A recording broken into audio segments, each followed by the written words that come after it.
Your commander deck probably doesn't have enough win conditions, and it's okay. Neither did mine. That's why I want to show you guys how I fix my Egra Eater of all deck, so you guys can do the same with your lists. So whether you're relying too much on your commander like me, or you're just struggling to close games out, I think this video is going to be very helpful for you. So with that said, let's get into the deck list. First things first, we've got the cards with all the cards that we want to add in the maybe board, and then the cards that I want to take out tagged in red, okay? So first things first, I just wanted to find some win cons, some cards that were going to be really good like by themselves that still synergize with the deck. So the first things first that came into my mind is this card, Shard of the Void Dragon. So this was one of the Necron cards in the Warhammer decks. The reason why this card is so good is that it cares about non-token artifacts for one. So when it attacks, each opponent has to sacrifice a non-land permanent. So first things first, if Igra is out, it's helping Igra anyway. It's a 7/7 flyer, guys. So yeah, that's already good by itself. What makes this card really good though, whenever an artifact is put into a graveyard from the battlefield or is put into exile from the battlefield, put 2/1/1 counters on Shard of the Void Dragon. I.e., whenever you sacrifice a food token, it's going to get 2 counters. So essentially, this is another Egra, okay? That does exactly what Egra is doing. It's not as good because it doesn't turn my creatures into foods, but it's fine. This deck has quite a few ways to create food, so even if Egra is not there, we've still got ways to take advantage of food. Because that was one of the big problems I had with the deck. I didn't want to go down the typical route that people do with Igra, where they just make it a like sacrifice creature deck, just because I thought that was a bit boring. I didn't want to be the same as everyone else, thought I'd do something a bit different, and I liked the idea of making it more food based, so I could include more like Bloomburrow cards and like some Wilds of Eldraine, Lord of the Rings stuff. So I just thought that would be a more fun way. So when I first created the deck was all over the place. It had sack outlets, it had cards that cared about stuff when it died, it had food creation stuff, all these things. So I decided to fine tune it, go more into food. That was a good start. The problem is, what would happen is that I'd create all these food tokens and have nothing to really take advantage of them. So that's where Shard of the Void Dragon comes in, because now I can actually sacrifice those food tokens to power up Shard of the Void Dragon.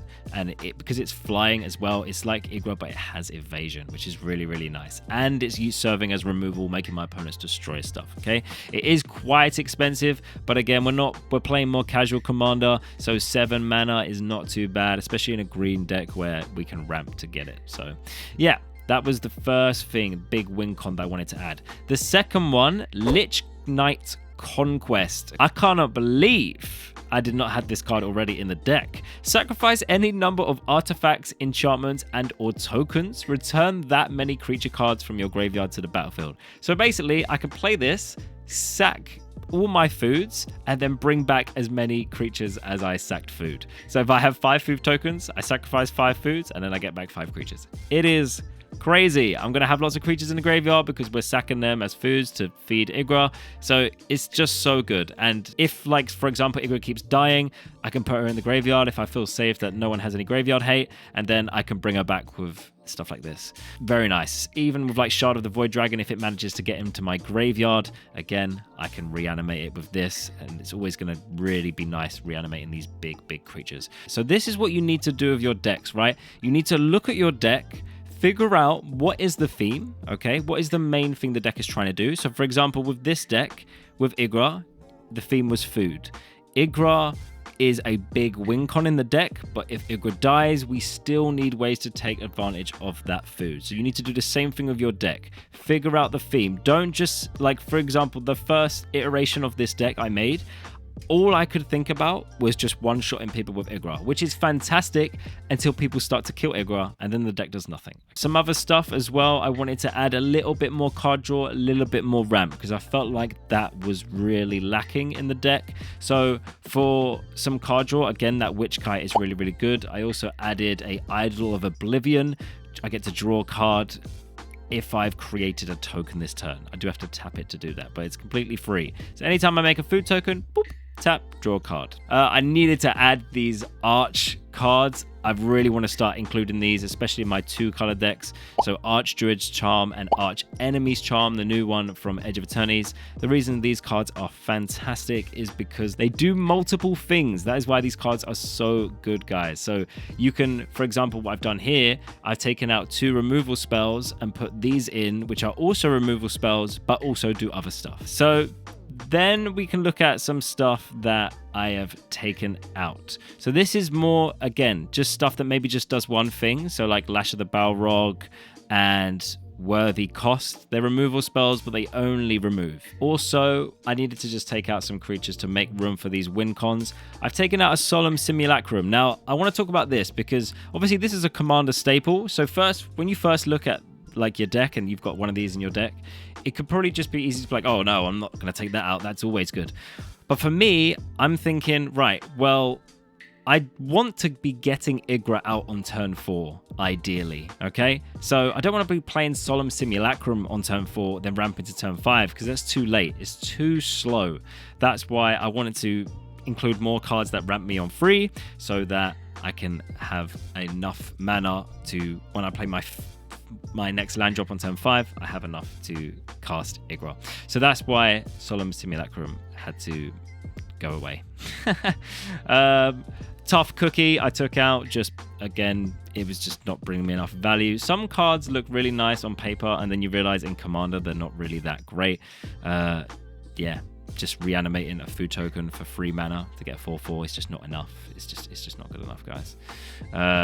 So that had to go. On a Dre Leader sounded good on paper. It's one of those cards that works very, very well with Igra, but if Igra is not there, the deck doesn't really make enough food in order for this to actually be like really scary and like a big win con. Every time I would play it, it wouldn't do much. So yeah, it's gone, guys. There's always going to be cards that you add in that you're like, this works with my commander so well. But if it only works when your commander is on the field, it's probably not the best card to have in your deck, because again, it's just one more card that is going to be a dead draw if your commander is not out. So this card, whenever a counter is put on a creature you control, draw a card. Now there are other ways for me to put counters on creatures, but this is primarily not a counter deck. So I did not like this card really being in the deck. So, and I didn't have it in for the second ability either. I mean, the second ability is nice. It gives some evasion, but that's not really what it was in here for. It was more in here for the card draw. And there are just better ways to draw multiple cards, as we've seen with the edits. So yeah, that card's coming out. And then again, same reason with Innkeeper's Talent, because this isn't really a counter deck. It's more of a win more card. If I get this out, Igra's going to have even more counters, but it's really not hard to get a lot of counters on Igra. So I felt like even though this is an incredible card, it just didn't make sense. So, and I needed to make some room. So we taken away that in favor of cards like Into the Pit, which is going to give us more card value, card advantage, I should say.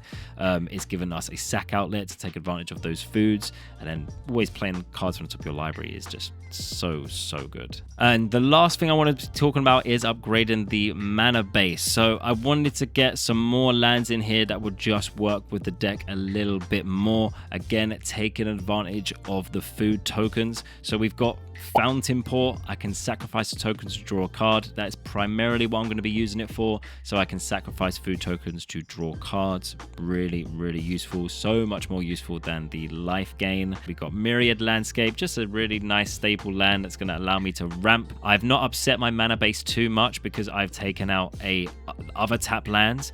Kalini Garden, Mudflat Village. Mudflat Village isn't a tap land, but it is a utility land that I don't really ever use for its utility because there's just not enough squirrels in here. So Mudflat Village is coming out. So Kalini Garden is coming out for the MDFC. Then the Fountain Port is coming out, is putting in, taking out the Mudflat Village. Again, these two lands are not tap lands, so not really upsetting the mana base there at all. Oh, Necroblossom Snarl. This isn't right. So this is, we didn't take this out. I changed my mind and I took out, where is it? My Scry lands. You can see, guys, this is how you can tag your stuff so you know what you're taking out. So that's the Temple of Malady out, and then I'm putting in a land, the Myriad Landscape. So this is technically, this is a tap land. but it is ramping me. So a little bit more value out of that scry, I think. I hope that was a good example. Just want to show you guys that, you know, I'm still learning as well. I still make all these mistakes. And then as soon as I make a mistake, I want to share it with you guys how to correct it, okay? It's all part of the fun. Don't let this stuff put you off building decks. It really is just problem solving, you know, and that's half the fun of Magic the Gathering. So yeah, guys, if you enjoyed this video, then let me know in the comments below. Also, if you do enjoy this kind of deck building help video, then check out this video. I think you'll find it really cool.